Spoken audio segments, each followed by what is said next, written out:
আমি আল্লাহ তাআলা যাকে চাই ছেলে সন্তান দেই, আমি আল্লাহ তাআলা যাকে চাই কন্যা সন্তান দেই, আমি আল্লাহ তাআলা যাকে চাই দুইটা দেই, আমি আল্লাহ তাআলা যাকে চাই কোনোটাই দেই না। ক্ষমতা কার? ক্ষমতা কার? তাহলে সন্তান দেয় কে? সন্তান নিয়ে যায় কে? সন্তান দেবে না, এই ফয়সালা কার? ও মুসলমান ইমানদার, দেখা যায় অনেক সময় সন্তান দেয়, আল্লাহ তাআলা সন্তান দিয়েছেন, কিন্তু 2 বছর পরে বাচ্চাটা মারা গেছে। হয় কি হয় না? হয় কি না? তাহলে মা বাবার মনের মধ্যে একটা কষ্ট লাগে কি লাগে না? একটা সন্তানকে মা পেটে ধারণ করে কত কষ্ট আর মুজাহাদা।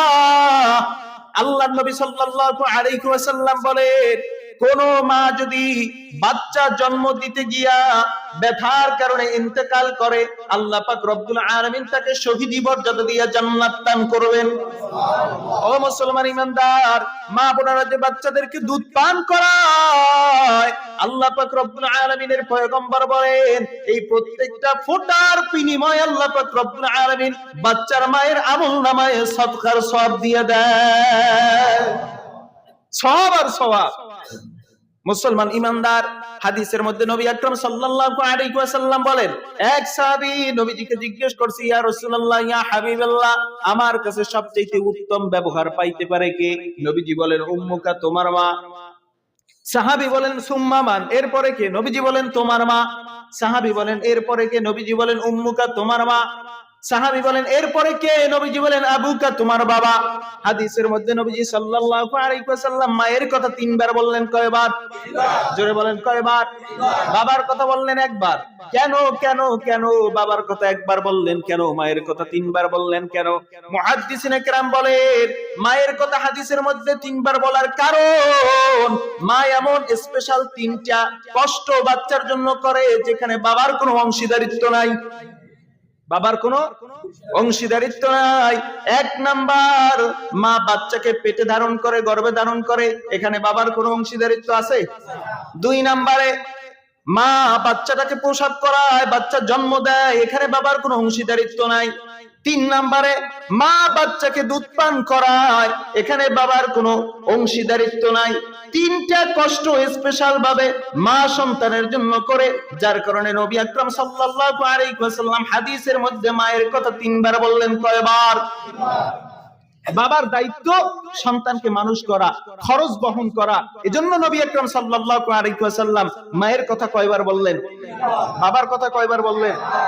তবে মায়ের কথা 3 বার বলার কারণে, বাবার কথা 1 বার বলার কারণে বাবার সাথে খারাপ ব্যবহার করার কিন্তু কোনো সুযোগ নাই। একবার বাবার কথা বলছেন, এজন্য বাবার সাথে অসদাচরণ করব, বাবার সাথে খারাপ ব্যবহার করব? কি হাদিসের উদ্দেশ্য কি এটা?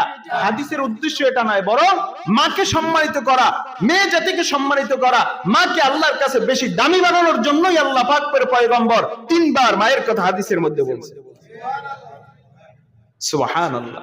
এজন্য যাদের মা আছে, মায়ের সাথে খারাপ ব্যবহার করা যাবে না, বাবার সাথে খারাপ ব্যবহার করা যাবে না।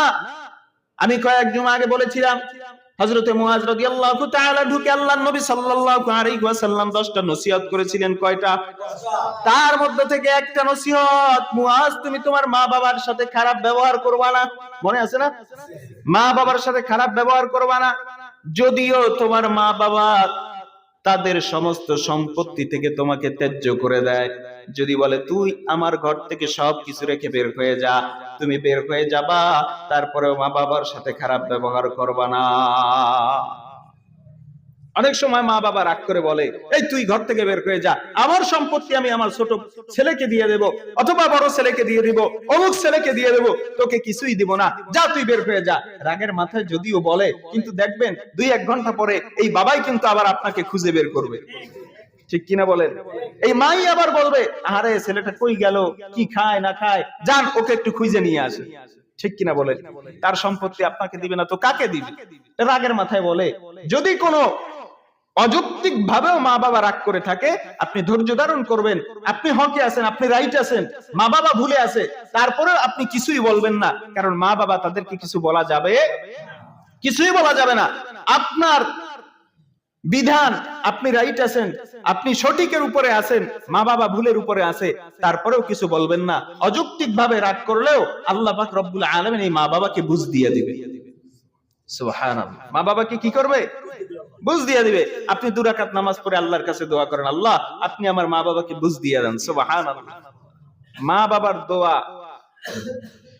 দোয়া ছাড়া, মা বাবার দোয়া ছাড়া কেউ ভালো কিছু হতে পারে নাই। ঠিক কিনা বলেন? আপনি বড় ব্যবসায়ী, গিয়ে দেখেন আপনার মা আপনার জন্য দোয়া করছে। আপনি বড় আলেম, আপনার মা আপনার জন্য দোয়া করছে। আপনি চেয়ারম্যান, মেম্বার, অফিসার, আপনি বড় দায়িত্বশীল, এর পিছনে আপনার মা বাবার অবদান আছে। ঠিক কিনা বলেন? মা বাবার দোয়া আল্লাহ তাআলার কাছে সরাসরি চলে যায়, এখানে কোনো পর্দা নাই। সুবহানাল্লাহ।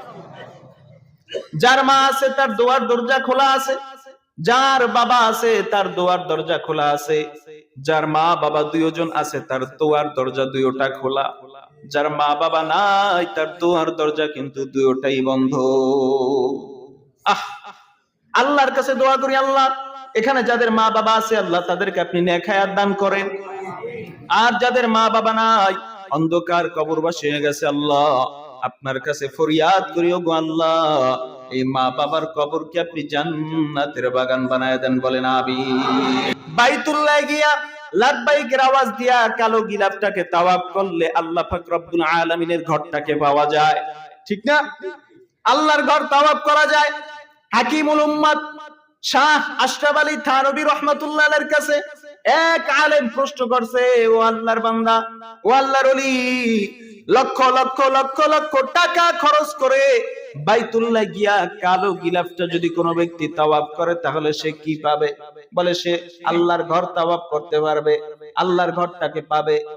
কিন্তু যদি কোনো ব্যক্তি, কোনো বাচ্চা, কোন সন্তান যদি তার মা বাবার চেহারার দিকে তাকায় তাহলে কি পাবে? বলে লক্ষ টাকা ব্যয় করিয়া বাইতুল্লাহ গিয়া তাওয়াফ করার দ্বারা বাইতুল্লাহ জিয়ারতের সওয়াব পায়। আর সন্তান যদি মা বাবার চেহারাকে জিয়ারত করে, ভালোভাবে তাকায় রহমতের দৃষ্টিতে, তাহলে বাইতুল্লাহর মালিককে পাওয়া যাবে। বাইতুল্লাহর মালিককে পাওয়া যাবে। বাইতুল্লাহর মালিককে আল্লাহ তাআলা আমাদেরকে মা বাবার সাথে উত্তম ব্যবহার করার তৌফিক দান করুন। আরো জোরে বলেন আমিন। তারে বলতেছিলাম সন্তান দিয়েও আল্লাহ পরীক্ষা করে, সন্তান নিয়েও। মনে আছে তো আলোচনা, মূল আলোচনা মনে